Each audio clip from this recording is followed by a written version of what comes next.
Home sweet home, my friend. Yeah. Best hotel of the season, my own bed. So welcome home, Pete. Thank you. It's London, man. Absolutely. It's good to be home. You went to school here, though, right? I mean, you're from Red Lake. I did. I'm from Red Lake, Ontario. So, you know, a 22-hour drive from here, still in the province of Ontario. But came down here to go to Western, a great university, and, you know, made London my home since then. So you basically, when you come back off the Red Bull circuit, the first thing you got to do is chase the mice out, knock down the cobwebs, that kind of stuff? Yeah, actually, it's usually pay the bills.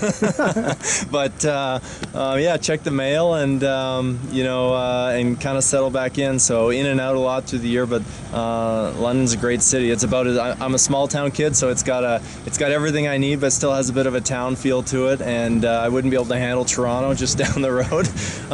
But a great place to fly. We've got a wonderful airport here. A lot of free open airspace, and it's for sure been a big help to me in my career. Roy tracked differently. He went in through the military. You had the bush flying where you're from.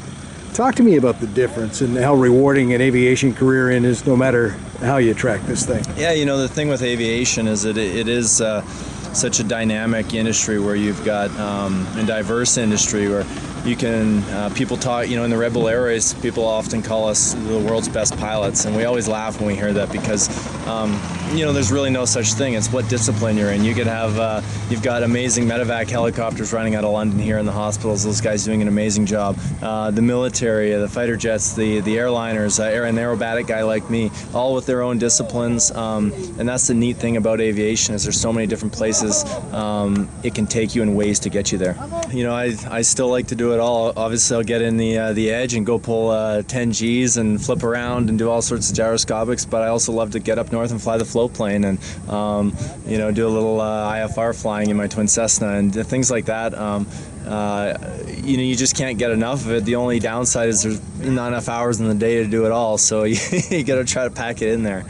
All right, favorite haunts in London, your home.